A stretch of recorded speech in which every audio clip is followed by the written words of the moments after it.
कहानी की शुरुआत सन 1235 से होती है। हमें एक ईसाई शहर दिखाया जाता है जहां बहुत से लोग एक पुल के पास जमा हुए हैं। वहां 3 महिलाओं को सजा दी जाने वाली है। इन औरतों पर काला जादू करने और शैतान की पूजा करने का आरोप लगाया गया है।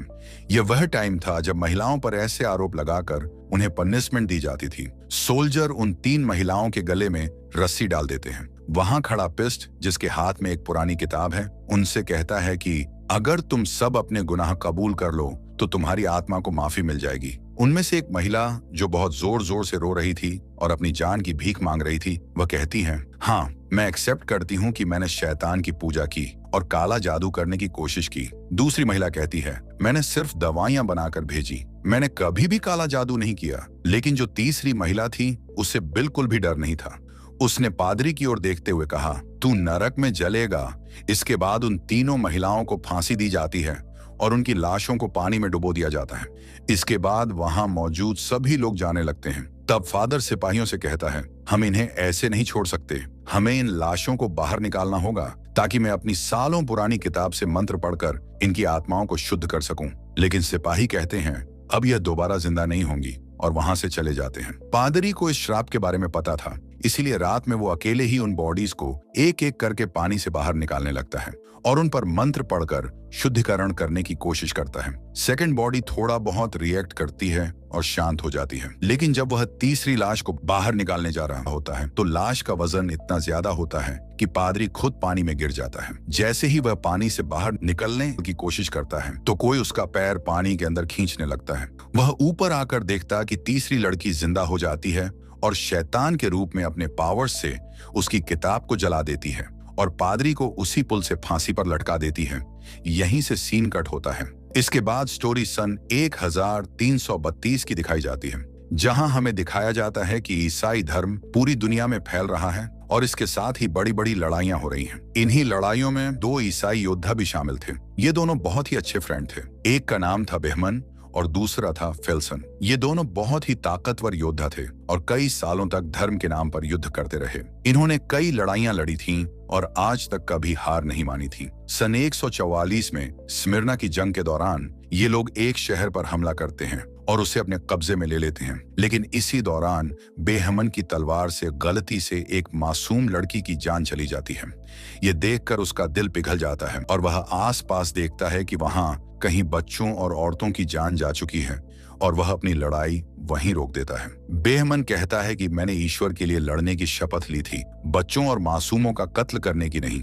लेकिन ग्रैंड मास्टर गुस्से में जवाब देते हैं कि तुम वही करोगे जो चर्च की मर्जी होगी। तुम एक मामूली सिपाही हो। ईश्वर की आवाज मेरे कानों में गूंजती है। इस पर बेहमन गुस्से में कहता है, शायद वह ईश्वर की आवाज नहीं है जो तुम्हारे कानों में गूंज रही है। बेहमन और फेल्सन चर्च की यूनिट को छोड़ने का फैसला कर लेते हैं। ग्रैंड मास्टर उन्हें धमकी देता है, तुम दोनों ऐसे यहाँ से नहीं जा सकते, तुम्हें अपनी शपथ को पूरा करना होगा। लेकिन कोई भी उन्हें रोकने की हिम्मत नहीं कर पाता। दोनों वह जगह छोड़ देते हैं और बाकी बन जाते हैं, क्योंकि उन्होंने चर्च के नियम तोड़ दिए थे। इसके बाद 1 महीने तक वे अपने लिए कोई नया ठिकाना ढूंढने में लगे रहते हैं। फिर एक दिन जब यह लोग समंदर के किनारे से गुजर रहे थे तो इन्हें कुछ मवेशी बिना चरवाहे के भटकते हुए मिलते हैं। आगे चलकर इन्हें एक घर नजर आता है।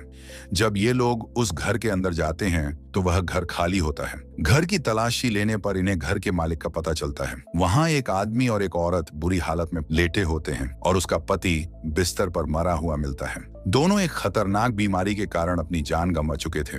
उनका पूरा शरीर बीमारी की वजह से बिगड़ चुका था। बेहमन और फेल्सन उस घर को जला देते हैं ताकि बीमारी फैलने से रोकी जा सके। रास्ते में फेल्सन बेहमन से पूछता है कि हमने तो बहुत कुछ झेला है, लेकिन ऐसी मौत से बचने के लिए इंसान आखिर क्या करे। फिर वह आगे बढ़ते हैं तो उन्हें एक बड़ा शहर नजर आता है। फिल्सन कहता है, शायद हमें पकड़ा जा सकता है, हमें शहर में नहीं जाना चाहिए। लेकिन बेहमन कहता है, हमें खाने का सामान और अच्छे घोड़ों की जरूरत है ताकि हम और लंबा सफर तय कर सकें। मजबूरी में दोनों उस शहर में जाने का फैसला करते हैं। शहर में पहुंचते ही बेहमन और फिल्सन अजीब हालात देखते हैं। यहाँ के लोगों का हाल बहुत बुरा था। गलियों में लाशें पड़ी थीं, लोग रो रहे थे, चिल्ला रहे थे और ईश्वर से अपने गुनाहों की माफी मांग रहे थे। कुछ लोग तो खुद को ही मार रहे थे। फेल्सन कहता है, आखिर यह कैसा पागलपन है। तभी पास ही खड़ा एक आदमी उसकी बात सुन लेता है और जवाब देता है, ये महामारी है, एक ऐसी बीमारी जिसका कोई इलाज नहीं है। ये बीमारी पिछले 3 साल से यहाँ फैली हुई है। इसकी वजह से हर 4 में से 3 आदमी मर रहे हैं। उस आदमी का नाम इकबाल था। वह दोनों से पूछता है, आखिर तुम लोग कौन हो? बेहमन जवाब देता है, हम मुसाफिर हैं और हमें इस बारे में कुछ भी पता नहीं था। दोनों ईसाई योद्धा थे, लेकिन इन्हें कोई नहीं पहचानता। जब ये लोग घोड़े खरीदने की कोशिश करते हैं तो वहां एक आदमी बेहमन की तलवार देख लेता है। ये तलवार नाइट्स की होती थी। जैसे ही यह बात फैलती है, जिससे शहर के सिपाहियों को खबर मिल जाती है कि ये दोनों असल में नाइट्स हैं और जंग से भागे हुए हैं, तो सिपाही इन दोनों को पकड़ने आते हैं। बेहमान और फेल्सन उनसे लड़ते हैं, लेकिन आखिरकार ये दोनों हार मान लेते हैं। लेकिन इन्हें जेल में डालने की बजाय पिस्ट के द्वारा किंग के पास लाया जाता है। किंग भी इस बीमारी का शिकार हो चुका था और बिस्तर पर पड़ा हुआ था। किंग दोनों का नाम पूछता है और नाम सुनते ही वह चौंक जाता है और कहता है, मैं तुम दोनों को जानता हूँ। तुम्हारी जीत की कहानियां दूर दूर तक मशहूर हैं। इसके बाद किंग बताता है, ये महामारी हमारे लोगों को खत्म कर रही है। असल में ये नरक से भेजा गया एक श्राप है। इसे एक जादूगरनी ने काले जादू से हम पर डाला है और अब वह जादूगरनी पकड़ ली गई है और उसने खुद ही यह माना है। किंग आगे बताता है, इस श्राप को खत्म करने का एक ही तरीका है। जादूगरनी को सेवे के गिरजाघर में ले जाना होगा। वहां के सन्यासी ही इस श्राप को खत्म कर सकते हैं। लेकिन बेहमन कहता है, मेरा इन सब से क्या लेना देना? किंग कहता है यह काम हम नहीं कर सकते, लेकिन अगर तुम हेल्प करो तो जादूगरनी को सेवर तक ले जाया जा सकता है। क्या तुम चर्च की सेवा करना चाहोगे? बेहमन इस काम को करने से साफ इनकार कर देता है। उसके इनकार के बाद किंग फिल्सन और बेहमन दोनों को जेल में डालवा देता है। उसी काल कोठरी में एक लड़की भी थी। जब ये दोनों उसे देखते हैं तो फिल्सन पूछता है, क्या यही वह चुड़ैल है? बेहमन जवाब देता है, ये तो बिल्कुल चुड़ैल जैसी नहीं लगती। रात को बेहमन एक बुरा सपना देखता है जिसमें वह एक मासूम औरत की जान ले रहा था। जब वह आंखें खोलता है तो देखता है कि वह लड़की जो रो रही थी, उसकी कमर पर जख्म के निशान थे, जैसे किसी ने उसे बहुत मारा हो। यह देखकर बेहमन का इरादा बदल जाता है। वह चर्च के लिए नहीं बल्कि उस लड़की के लिए इस मिशन पर जाने का फैसला करता है ताकि वह उसकी जान बचा सके। अगले दिन वह प्रीस्ट से मिलते हैं और कहते हैं, हम तुम्हारी मदद करेंगे, लेकिन इस लड़की के साथ इंसाफ होगा और हम पर जो भी इल्जाम लगे हैं उन्हें हटाना होगा। इस यात्रा में उनके साथ एक नामी सैनिक भी शामिल हो जाता है और पादरी भी। पादरी के पास एक नक्शा होता है, लेकिन यह काफी लंबा सफर था और यह पहाड़ियों के बीच से गुजरता था जहां गिरजाघर स्थित था। बेहमन और फेल्सन सिर्फ नक्शे पर ही भरोसा नहीं कर सकते, इसीलिए वे किसी ऐसे शख्स की तलाश करते हैं जो पहले वहां जा चुका हो और वापस भी आ चुका हो, कोई ऐसा जिसे रास्ता याद हो। पादरी उन्हें एक कैद किए गए आदमी के पास ले जाता है जिसे धोखाधड़ी के जुर्म में पकड़कर जेल में डाला गया था। बेहमन उसे एक सौदा करता है, अगर तुम हमें सेवर तक ले जाओ तो तुम्हारे ऊपर लगे इल्जाम खत्म कर दिए जाएंगे। वह इसके लिए तैयार था। अब वे सफर पर निकल जाते हैं। साथ में पादरी और एक सैनिक भी था और रास्ता दिखाने वाला एक आदमी भी था। सलाखों से बनी एक बग्घी में वे लड़की को ले जाने वाले थे। जब यह लोग उसे लेने के लिए काल कोठरी में जाते हैं तो वह उन पर हमला कर देती है, लेकिन फेल्सन उसे बेहोश कर देता है और फिर उसे लेकर जाते हैं।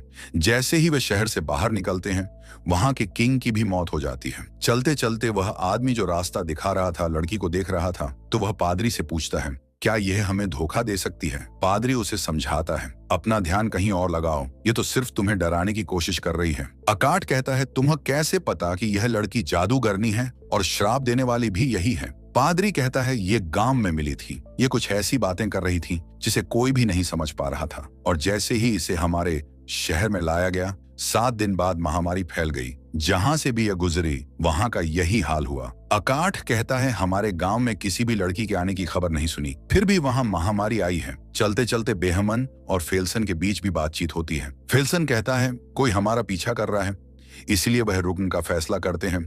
जब वे रुकते हैं तो उसे पकड़ लेते हैं। बेहमन उसका नकाब उतारता है तो पादरी कहता है, यह किंग के यहाँ काम करने वाला एक मुलजिम है, इसका नाम के है। बेहमन कहता है, अच्छा यही होगा कि तुम यहाँ से चले जाओ। लेकिन के कहता है, नहीं, मैं तुम लोगों के साथ जाना चाहता हूँ, तुम सबकी सेवा करना चाहता हूँ, बदले में आप मुझे एक नाइट बना देंगे। फेल्सन उसकी हंसी उड़ाता है, लेकिन फिर कुछ देर बाद एक लड़ाई होती है जिसमें वह फेल्सन को हरा तो नहीं सकता, लेकिन उसका डटकर मुकाबला करता है। इस बात से बेहमन उससे प्रभावित हो जाता है और उसे अपने साथ इस सफर में शामिल कर लेता है। को बेहमन और फिल्सन के द्वारा की गई लड़ाइयों की तारीफ करता है। जब बेहमन लड़की को खाना और कंबल देने जाता है तो वह लड़की उसे कहती है, तुम बाकी सब की तरह नहीं हो, तुम अच्छे इंसान हो। फिर वह पूछती है, सवेर में मेरे साथ क्या होगा? बेहमन जवाब देता है, इंसाफ होगा। तभी लड़की उसे एक कहानी सुनाती है। हमारे गांव में एक लड़की पर काले जादू का इल्जाम था। लोगों ने उसकी जेबों में पत्थर भर दिए और उसे पानी में डुबो दिया। उन्होंने कहा था कि अगर यह औरत डूबी तो यह एक इंसान है, और अगर नहीं डूबी तो यह एक चुड़ैल है। वह लड़की नहीं डूबी तो लोगों ने उसे जिंदा जला दिया। बेहमन उसे भरोसा दिलाता है, तुम्हारे साथ ऐसा कुछ नहीं होगा, और साथ ही वह पादरी की तरफ इशारा करती है। बेहमनन पूछता है, क्या पादरी ने तुम्हें चोट पहुंचाई? लड़की सिर हिलाकर जवाब देती है, हाँ। जब बेहमन वापस आता है तो पादरी उससे पूछता है, उसने तुमसे क्या कहा? बेहमन कहता है, तुम क्यों जानना चाहते हो? पादरी उसे समझाता है कि उसे अपने दिल के राज मत बताना और न ही उसकी बातों पर विश्वास करना। वह बहुत चालाक है, वह हमें आपस में लड़ा सकती है। फिर रात बिताने के लिए वे जंगल में रुकते हैं। पादरी सबसे कहता है, हमें पहरा देना होगा तो अकाट पहले पहरा देता है।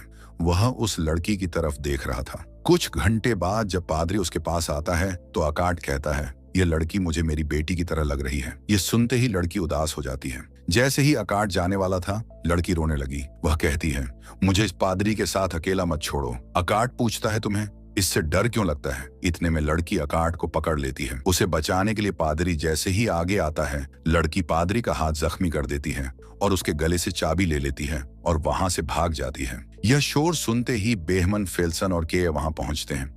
पादरी से पूछते हैं कि क्या हुआ, तो पादरी बताता है कि वह लड़की भाग गई। वे सभी पास के गांव में जाते हैं ताकि उसे पकड़ सकें। उस गांव में भी महामारी फैल चुकी थी।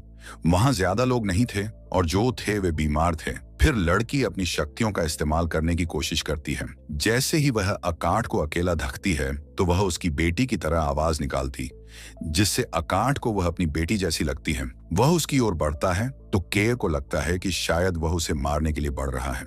वह अपनी तलवार आगे करता है और इस वजह से एक अकाट की मौत हो जाती है। यह देखकर के बहुत घबरा जाता है और बार बार कहता है, ये मैंने क्या कर दिया? ये रुक नहीं रहे थे। मैंने इन्हें बहुत कहा, लेकिन वे मुझे मीरा मीरा पुकारते हुए मेरी तरफ बढ़ रहे थे। इसी बीच वह लड़की भी मिल जाती है। वह रोते हुए कहती है, मुझे वापस मत ले जाओ। मुझे वहां से भागना पड़ा क्योंकि वह मेरे साथ बुरा करता था। असल में उसका मतलब उसकी मौत से था और सभी बहुत दुखी थे।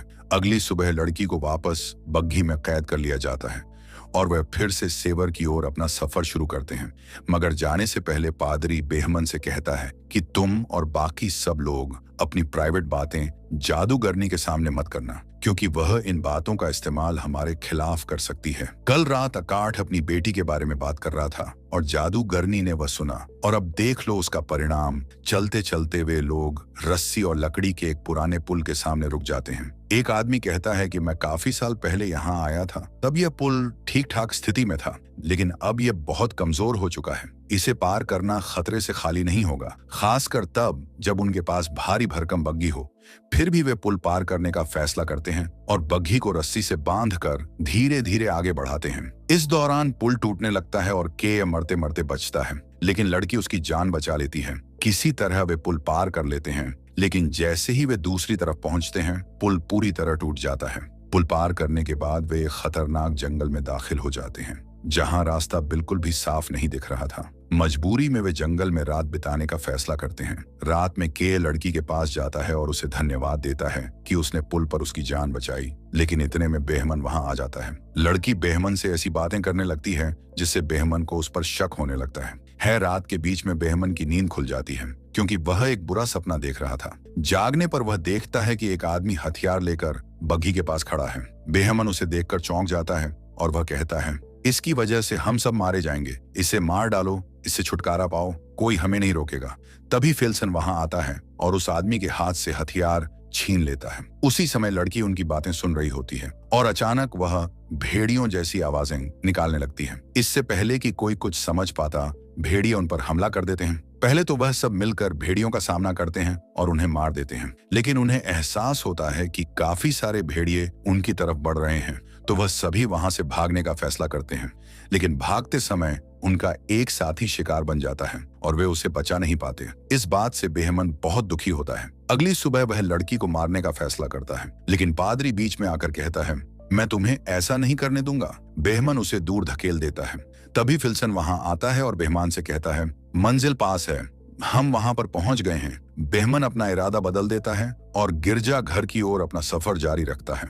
रास्ते में फिल्सन कहता है, जब यह सब खत्म हो जाएगा तो मैं उस जगह जाना चाहूंगा जहां मेरा जन्म हुआ था। जब वे गिरजाघर पहुंचते हैं तो देखते हैं कि वहां कोई भी मौजूद नहीं है। पादरी कहता कि यह टाइम प्रार्थना करने का है, लेकिन जब वह अंदर जाकर देखते तो सभी सन्यासी महामारी के कारण मर चुके हैं। उनमें से एक में थोड़ी जान बेची होती है। वो सोरमन की किताब की ओर इशारा करता है और मर जाता है। अब पादरी प्रार्थना की किताब उठाता है और अब पादरियों में सिर्फ वह अकेला ही बचा होता है। वह लड़की पर कुछ मंत्र पढ़ने की कोशिश करता है, लेकिन तभी लड़की का असली राज सामने आता है। वह सबका अतीत बताने लगती है। बेहमन को एहसास होता है कि वह अपने पापों को छुपाने के लिए एक मासूम लड़की की जान बचाने की कोशिश कर रहा है ताकि वह नर्क में न जाए। लड़की कहती है, धर्म के नाम पर हुई लड़ाइयों में महामारी से ज्यादा लोग मारे गए। तभी पादरी को समझ आता है कि यह लड़की जादूगरनी नहीं है, बल्कि इसके शरीर पर एक डेमन का कब्जा है। पादरी उस पर भूत भगाने का अनुष्ठान करने लगता है, लेकिन डेमन धीरे धीरे अपने असली रूप में आने लगता है। वह उन सभी सलाखों को जलाकर वहां से उड़ जाता है और गिरजाघर के अंदर चला जाता है। यहाँ सभी को समझ आता है कि असल में यह डेमन चाहता था कि हम इसे सेवर लेकर आएं। यही वजह थी कि उसने अकाठ और मार्क को मार डाला, क्योंकि वे इसके रास्ते में आ रहे थे। जब ये लोग गिरजाघर में पहुंचते हैं तो देखते हैं कि वहां के सभी सन्यासी मर चुके थे। वे सालों से किताब की नकल बना रहे थे, क्योंकि डेमन को सिर्फ इसी किताब से खत्म किया जा सकता था। अब पादरी के पास जो किताब थी वह दुनिया की आखिरी किताब थी, उसी से डेमन को खत्म किया जा सकता था। बेहमन पादरी से कहता है, तुम्हें यह लड़ाई अकेले लड़नी होगी। फिल्सन पूछता है, हम शैतान से लड़ रहे हैं या इस लड़की को बचा रहे हैं? बेहमन जवाब देता है, दोनों ही। जब वे गिरजाघर के अंदर जाते हैं तो शैतान उनके सामने आता है। बेहमन पादरी से कहता है कि वे अपनी भूत भगाने की प्रक्रिया शुरू करें। शैतान अपनी शक्तियों का इस्तेमाल करता है और चीजों को हवा में उठाकर इन पर फेंकने लगता है। कुछ देर बाद जितने भी सन्यासी वहां मरे पड़े थे वे गायब हो जाते हैं और शैतानी शक्तियां उनके शरीर पर कब्जा कर लेती हैं। अब वे लोग शैतान के गुलाम बनकर इन पर हमला करते हैं। पादरी किताब पढ़ रहा होता है, लेकिन तभी शैतान उसे मार डालता है। वह किताब जमीन पर गिर जाती है। फिर फेल्सन आता है और डेमन से लड़ने लगता है, लेकिन डेमन उसे जला देता है। केय किताब को ले लेता है और उसे आगे पढ़ने लगता है। जैसे ही शैतान उस पर हमला करने वाला था, बेईमान आता है और उसे रोकता है। वह उसके दोनों पंख दीवार से लगा देता है। डेमन अपनी शक्तियों का इस्तेमाल करता है और बेईमान को मारने की कोशिश करता है, लेकिन वह हार नहीं मानता। जब मंत्र पूरा होता है तो डेमन नरक में वापस चला जाता है और वह मासूम लड़की अपने असली रूप में आ जाती है। इस लड़ाई में सिर्फ केय और वह लड़की बच पाते हैं, बाकी सभी मारे जाते हैं। वे दोनों उन सभी को वहीं दफनाते हैं। फिर लड़की बेहमन और उसके साथियों का शुक्रिया अदा करती है, क्योंकि उन्होंने उसकी जान बचाई और उसे अंधेरे से निकाला। वह केय के साथ उम्मीद के साथ चली जाती है और यहीं पर स्टोरी का एंड हो जाता है।